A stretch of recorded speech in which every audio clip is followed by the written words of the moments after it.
Comment va EasyJet? Alors on est plein d'espoir, on va quand même beaucoup mieux que 2 ans auparavant où à cette époque-là on mettait notre flotte finalement au sol.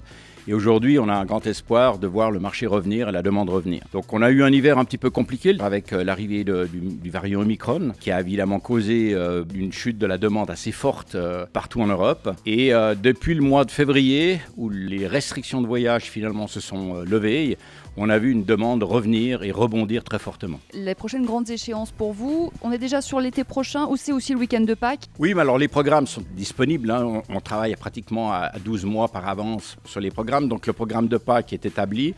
On a, en tout cas au niveau de la flotte suisse, on est pratiquement au niveau de 2019 en termes de capacité. On va ouvrir de nouvelles routes pour l'été. Donc on va avoir par exemple la Mamette en Tunisie. On a un certain nombre de nouvelles destinations qui s'ouvrent, qui vont donner un portfolio de destinations de Genève à plus de 70 destinations au départ de Genève. Donc on retrouve le niveau de 2019 durant les semaines qui vont venir.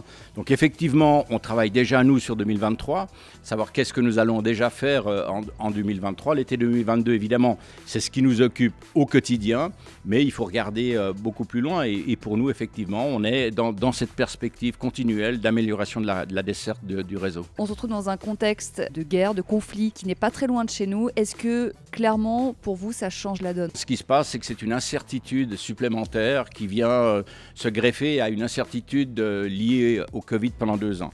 Le comportement du passager était de réserver le plus tard possible. Les réservations sont venues tardives parce que simplement les règles au niveau des restrictions de voyage changeaient constamment, ce qui a créé une incertitude.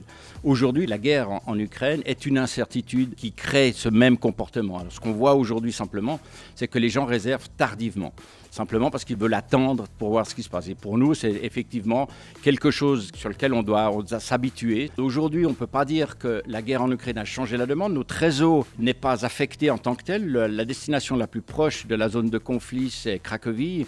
C'est à peu près à 200 km de la frontière, donc on n'est pas affecté en termes de réseau. Notre réseau est intégralement à l'ouest de l'Ukraine. Par contre, effectivement, les comportements de personnes regardent ce qui se passe, ils veulent savoir, attendre. À partir du moment où ils ne sont pas affectés directement sur leur destination, la demande est là.